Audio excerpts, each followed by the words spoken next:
जय गुरुदेव। गंगा में डूबने से बचाया एक बालक ने। यह बात 1982 की है। मैं 1982 से गुरुदेव की शरण में हूँ। मेरा पूरा परिवार ही उनके विचारों से प्रभावित है, इसलिए मेरे विवाह में दान दहेज की कोई बात नहीं रही। दुर्भाग्य से 1 साल गुजरते ही पत्नी का स्वर्गवास हो गया। ससुराल पक्ष वालों ने मेरे अंदर की पीड़ा नहीं देखी। उन्हें मुझ पर शक था, अतः उन्होंने पुलिस थाने में इस आशय की एक अर्जी दी कि संभव है यह मृत्यु अस्वाभाविक रही हो।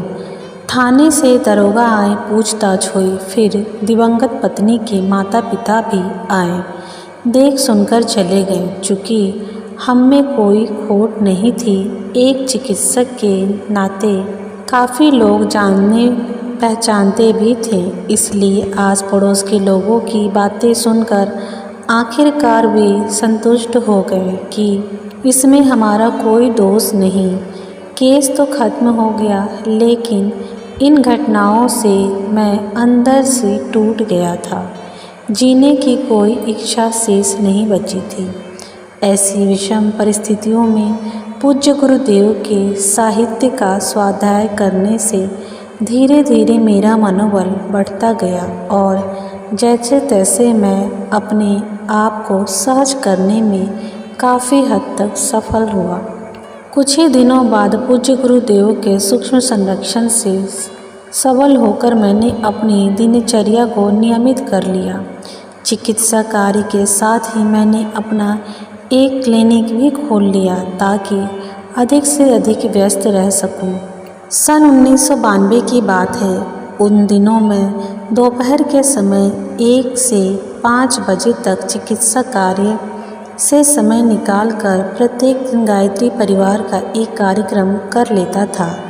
इस तरह गुरुदेव का काम करने का संतोष भी मिल जाता और पूरे दिन व्यस्त रहने के कारण किसी प्रकार की चिंता भी नहीं घेर पाती। वह शनिवार का दिन था। थोड़ा समय मिला तो गंगा स्नान करने चला गया। कई सालों के अनाभ्यास के कारण तैरने की आदत छूट चुकी थी, इसलिए मैं सावधानीपूर्वक किनारे ही डुबकी लगा रहा था। नहाते नहाते अचानक फिसल कर प्रभाव में आ गया। मैंने बचाव के लिए चिल्लाना और हाथ पांव मारना शुरू किया। मेरे एक साथी के पिता कुछ दूर तक तैरकर पीछे पीछे आए, पर फिर लौट गए। मैंने स्काउट की किताब में डूबने से बचाव के कुछ उपाय पढ़ रखे थे, उन्हें भी आजमाया, लेकिन सब बेकार रहा। मन ने कहा, अब अंतिम समय आ गया, दूसरी दुनिया में जाने के लिए तैयार हो जाओ। मेरे मुंह से अचानक निकला, हे माँ, और मैं अचेत हो गया। कुछ समय बाद चेतना लौटी तो देखा बहुत दूर तक पुल के पास 2-3 लड़के खेल रहे हैं। वहाँ एक नाव की सी दिखी जो वहीं लगी है। हालांकि वहाँ पर किसी लड़के या नाव का होना एक अप्रत्याशित बात थी। उस अधचेतना की अवस्था में मुझे जो दिखा और जिस प्रकार घटित हुआ, ठीक वही लिख रहा हूँ। उस लड़के ने मेरी तरफ अपनी उंगली बढ़ाई। मैं उसकी उंगली पकड़ किनारे की ओर आने लगा। तभी नाव वाला पास आया। उसने मुझे अपनी नाव पर बिठाकर किनारे तक पहुँचा दिया। मैं कुछ देर तक अचेत सा होकर वहाँ पड़ा रहा। थोड़ी देर बाद सहज होने पर मैंने इधर उधर देखा। जिसने अपनी उंगली पकड़कर मेरी जान बचाई थी, वह लड़का मुझे कहीं भी नज़र नहीं आया। नाव वाला भी बिना किराया लिए वापस जा चुका था। आज भी मेरा मन यही कहता है कि परम पूज्य गुरुदेव ने ही बाल रूप धारण करके अपनी उंगली पकड़ाकर मुझे जीवन दान दिया था। मौके पर नाव लेकर मलाह का आ जाना भी उन्हीं की लीला थी। यह मेरे जीवन में घटित होने वाली गुरुदेव की सच्ची घटना थी, जो आजीवन मुझे याद रहेगी। और गुरुदेव का वह बाल स्वरूप मुझे हर पल उनकी मौजूदगी दिलाता रहता है। आइए सुनते हैं गुरुदेव की दूसरी लीला, जो उत्तर प्रदेश बलरामपुर से बिजलेश्वरी प्रसाद जी की है। वह कहते हैं, मैं बचपन से ही बहुत तार्किक स्वभाव का था। ज़्यादा पूजा पाठ या साधु बाबा आदि के आडंबरों से बहुत दूर रहता था। मुझे समाज निर्माण से जुड़े नैतिक और सामाजिक कार्यों में रुचि थी। मुझे आर्य समाज से जुड़ी हुई कुछ चीज़ें पसंद थी, विशेषकर गायत्री मंत्र। 1973 की बात है। उन्हीं दिनों मैं पहली बार इस मिशन से परिचित हुआ। मैंने बड़े भाई के समान श्री मंगल प्रसाद लोहिया जी एक दिन मेरे पास आए और बोले कि आपको सोनी माता जी के यहाँ गायत्री यज्ञ में चलना है। चूँकि मेरी गायत्री मंत्र में श्रद्धा पूर्व से ही थी, मैं सहर्ष तैयार हो गया। मैं सोनी माता जी के यहाँ यज्ञ में पहुँचा। यज्ञ की कौलेश्वर तिवारी जी करा रहे थे।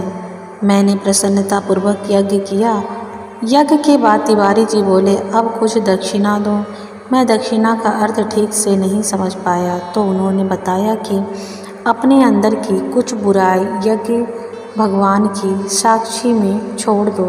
मैंने पान, नॉनवेज तथा आलस्य आदि छोड़ दिया और प्रतिदिन गायत्री मंत्र की उपासना करने लगा। लगभग 15 दिन के अंदर ही मुझे हरिद्वार जाने की प्रेरणा हुई। संयोग से मंगल जी शांति कुंज जा रहे थे। मैं भी उनके साथ हो लिया। ट्रेन से सुबह ही पहुंच गया था। स्नान आदि के बाद मैं गुरु जी के प्रवचन में पहुंच गया। मुझे शांति कुंज के वातावरण से लगाव होने लगा। ऐसा लगा मैं स्वर्ग में पहुंच गया हूं। उसके बाद जब गुरुदेव का प्रवचन सुना तो लगा मैं बहुत सौभाग्यशाली हूँ जो ऐसे भगवान स्वरूप गुरु के दर्शन हुए।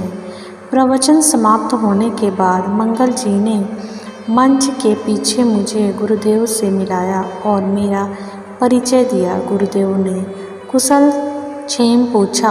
इसके सरल व्यक्तिगत से मैं बहुत प्रभावित हुआ। मैं ऐसे खुश हो रहा था जैसे ना जाने मुझे क्या मिल गया हो। वो ऐसे बात कर रहे थे जैसे मुझे बहुत पहले से जानते हों।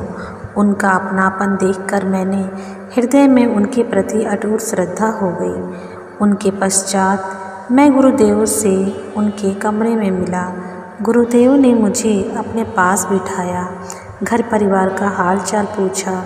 मैं असमंजस में पड़ गया था कि क्या उत्तर दूँ। मुझे निरंतर देख वे बोले, तुम हमारा काम करो, हम तुम्हारा काम करेंगे। तुम्हारी दुकानदारी, बीमारी, परेशानी सबकी जिम्मेदारी मेरी है। बस तुम मन लगाकर कार्य करना। इतना बड़ा आश्वासन पाकर मैं कृतार्थ हो गया। उस समय तो 2-3 दिन वहाँ रहकर मैं घर वापस आ गया, लेकिन शांति कुंज का आकर्षण बराबर अनुभव होता रहा। मैंने उस समय 3 शिविर 1-1 महीने के कर डाले। इस तरह से मैं किसी न किसी रूप में शांति कुंज हमेशा महीने दूसरे महीने पहुंच ही जाता। सन 1986 की घटना है। मुझे हार्ट में कुछ परेशानी मालूम पड़ने लगी। इधर उधर कुछ दिखाया लेकिन आराम नहीं मिला। मेरे मित्र अरविंद निगम जी को इस बात का पता चला। वे तुरंत मुझे लखनऊ मेडिकल कॉलेज लेकर गए। वहाँ डॉक्टरों ने बताया कि हार्ट में प्रॉब्लम है, चूँकि इसमें दवा काम नहीं करेगी, इसलिए एक छोटा सा ऑपरेशन करेंगे। ऑपरेशन का खर्च लगभग 70,000 रुपये बताया गया। खर्च की राशि सुनते ही जैसे लगा कि पैरों तले की धरती ही खिसक गई। मेरे पास 4,000 रुपये भी नहीं हैं। 60,000 कहाँ से लाऊंगा? मैं घर वापस चला गया। मैं मानसिक रूप से बहुत परेशान था। मेरी इतनी बड़ी हैसियत भी नहीं थी कि उधार लेकर ऑपरेशन कराता। वापस करता भी तो कैसे, यह मेरे लिए उस समय असंभव ही था। मुझे कुछ भी समझ नहीं आ रहा था। अचानक मुझे गुरुदेव के वे शब्द याद आए कि बेटा तुम हमारा काम करो, हम तुम्हारा काम करेंगे। तुरंत मैंने हरिद्वार जाने की व्यवस्था बनाई। शांति कुंज पहुंचकर डॉक्टर प्रणव पांड्या जी भाई साहब को अपनी रिपोर्ट दिखाई, दवा आदि का पर्चा भी दिखाया। डॉक्टर साहब भी बोले स्थिति तो ऑपरेशन की ही बन रही है। फिर मैं गुरुदेव के पास गया, उनसे सारी बातें बताई, रिपोर्ट और सारे पर्चे भी दिखाए। गुरुदेव बोले तुम्हें कुछ नहीं होगा, तुम्हें कोई बीमारी नहीं है, जाओ मन लगाकर काम करो, खूब साइकिल चलाना, तुम्हें कुछ ही नहीं होगा। कहते हैं गुरु का वाक्य ब्रह्म वाक्य होता है। गुरुदेव का वह वाक्य सचमुच मेरे लिए ब्रह्म वाक्य बन गया। मैं आज पूरी तरह स्वस्थ हूँ, मुझे किसी प्रकार की कोई परेशानी नहीं है। गुरुदेव की कृपा से मेरा जीवन संकट बड़ी आसानी से टल गया। मैं उस परम सत्ता का बहुत ऋणी हूँ जिन्होंने मुझ अकिंचन पर अहेतुक कृपा की। मैं आज भी तन मन से गुरु कार्य में संलग्न हूँ। तो ये थी गुरुदेव की सच्ची घटना जो अपने भक्तों पे करते ही रहते हैं। हाँ, लेकिन इसके लिए आपका अपने गुरु के प्रति एक अटूट विश्वास, श्रद्धा, भाव होना बहुत ज़रूरी है। आप पूरी श्रद्धा और निष्ठा के साथ गुरुदेव के काम करते रहें। गुरुदेव आपको हर मुसीबत, हर परेशानी से बाहर निकालते रहेंगे।